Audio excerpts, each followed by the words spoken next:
श्री स्वामी समर्थ. स्वामी महाराज तुमच्या सर्व चांगल्या इच्छा पूर्ण करो ही स्वामींच्या चरणी प्रार्थना करते आणि आजच्या व्हिडिओला सुरुवात करते. पण त्या अगोदर चॅनलवरती नवीन असाल तर सबस्क्राईब करा आणि शेजारील बेल आयकॉनलाही प्रेस करा, म्हणजे माझ्या सर्व नवीन व्हिडिओंचं नोटिफिकेशन तुम्हाला मिळेल आणि तुम्ही एक पण व्हिडिओ मिस करणार नाही. उद्या आहे बुधवार. बुधवारी आपण गणपती बाप्पांची सेवा करत असतो, त्यांची उपासना करत असतो. तर आपल्याला उद्या बुधवारी हा एक उपाय करायचा आहे. अगदी साधा आणि सोपा उपाय आहे. हा उपाय जर आपण केला तर आपल्या घरावरती जी काही करणी बाधा केलेली आहे, ज्या काही नकारात्मक शक्ती आपल्यावरती आहे, तर त्या सर्व दूर होतील आणि आपल्याबद्दल जे काही लोक वाईट विचार करतात तर त्यांचे वाईट विचार करणं सुद्धा दूर होईल. बघा, आपल्या घरामध्ये खूप वेगवेगळ्या प्रकारचे खडा मसाले असतात. त्यामध्ये बघा, लवंग असते, काळी मिरी असते, दालचिनी असते, तेजपत्ता असतो, वेलची असते. तर ह्या ज्या वस्तू असतात ना, या फक्त आपल्या खाण्याच्या चव वाढवत नाहीत, तर आपल्या घरामध्ये जे काही दोष आहेत तर ते दोष दूर करण्यासाठी सुद्धा आपण या वस्तूंचा वापर करू शकतो. यामध्ये अन्नशास्त्राबरोबरच भौतिकशास्त्र आणि ज्योतिषशास्त्र सुद्धा असतं. ह्या वस्तूंमध्ये असे काही गुणधर्म असतात ना, तर ह्या वस्तूंमुळे आपण आपल्या घरातील सर्व नकारात्मक शक्ती दूर करू शकतो आणि आपल्याबद्दल जे काही लोक वाईट विचार करतात तर ते विचारसुद्धा त्यांचे आपण बदलू शकतो. तर अशा ह्या प्रभावी वस्तू आपल्या घरामध्ये असतात. त्यातलाच ही एक वस्तू आहे, ती म्हणजे काळी मिरी. काळी मिरी प्रत्येकाच्याच घरामध्ये असते. काळी मिरी जर आपण आपल्या घरामध्ये वापरली तर आपल्या खाण्याची चव वाढते. पण त्याचबरोबर ह्या काळी मिरीचा जर वापर आपल्या घरातील नकारात्मक शक्ती आणि करणीबाधा दूर करण्यासाठी केला तर कितीही मोठी नकारात्मक शक्ती असू द्या, कितीही वास्तुदोष असू द्या, कितीही पितृदोष असू द्या, ते सर्व दोष दूर होण्यासाठी मदत होईल आणि सर्व प्रकारच्या शक्ती आपल्या घरातून नष्ट होतील. प्रत्येकाला वाटतं की माझ्या घराचा जो काही विकास आहे तर तो खूप मोठ्या प्रमाणात व्हावा. पण काय असतं ना, आपल्याबद्दल काही लोक काय करतात की आपल्या तोंडावरती खूप छान छान बोलतात आणि बाहेर जाऊनच आपल्याबद्दल वाईट बोलतात आणि ह्या गोष्टींचा आपल्याला खूप मोठ्या प्रमाणामध्ये त्रास होत असतो. तर हा त्रास दूर करण्यासाठी उद्या बुधवार आहे. बघा, उद्या गणपती बाप्पांचा वार आहे. संकटमोचन आपण त्यांना म्हणतो, विघ्नहर्ता आपण त्यांना म्हणतो, बुद्धीचे देवता आपण त्यांना म्हणतो. तर हे जे काही विघ्न आपल्यावरती येत आहेत तर ते विघ्न दूर करण्यासाठी आपल्याला हा एक उपाय करायचा आहे. आपल्याला उद्या काळी मिरी कुठे आणि कशा पद्धतीने टाकायच्या याबद्दलची संपूर्ण माहिती आज आपण या व्हिडिओमध्ये बघणार आहोत. त्यामुळे व्हिडिओ स्किप न करता शेवटपर्यंत नक्की बघा, म्हणजे तुम्हाला संपूर्ण माहिती व्यवस्थितपणे मिळेल. तर आता ह्या उपायासाठी आपल्याला 5 काळी मिरी घ्यायची आहे. आपल्याला हा जो उपाय आहे संध्याकाळी 6:30 नंतरचा जो कालावधी असतो तर त्या कालावधीमध्ये करायचा आहे.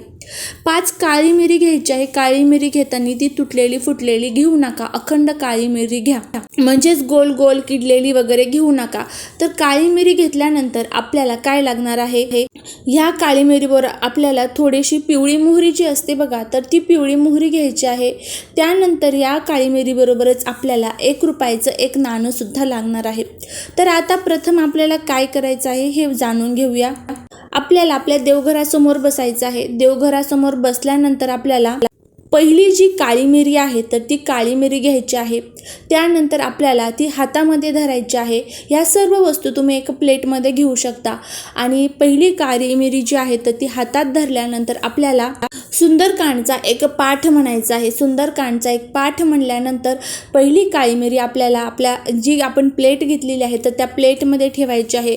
परत दुसरी घ्यायची आहे. सुंदरकांडचा आपल्याला पाठ म्हणायचा आहे आणि परत ती दुसरी काळी मिरी आपल्याला त्या प्लेटमध्ये टाकायची आहे. असं आपल्याला 5 वेळेस करायचं आहे. 5 वेळेस केल्यानंतर आपल्याला काय करायचं आहे, ह्या ज्या वस्तू आहेत तर एका लाल कपड्यामध्ये आपल्याला बंद करायच्या आहेत.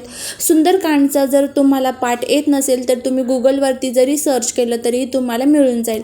तर आता काय करायचं आहे, आपल्याला या सर्व वस्तू आपल्याला एका लाल कपड्यामध्ये बंद करायच्या आहेत. बंद केल्यानंतर आपल्याला गणपती बाप्पांच्या मंदिरामध्ये जायचं आहे.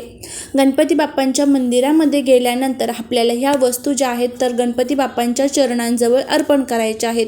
1 रुपयाचं नाणं, ही पिवळी मोहरी आणि ह्या ज्या 5 काळी मिरी आपण घेतलेल्या आहेत तर या सर्व वस्तू आपल्याला गणपती बाप्पांच्या मंदिरामध्ये अर्पण करायच्या आहेत. आणि त्याचबरोबर तुम्हाला जो काही शत्रू तुम्हाला त्रास देत आहे, तुम्हाला घरामध्ये जे काही त्रास होत आहे, तर ते त्रास आपल्याला गणपती बाप्पांना सांगायचे आहेत. बघा, अशा पद्धतीने आपल्याला हा उपाय करायचा आहे.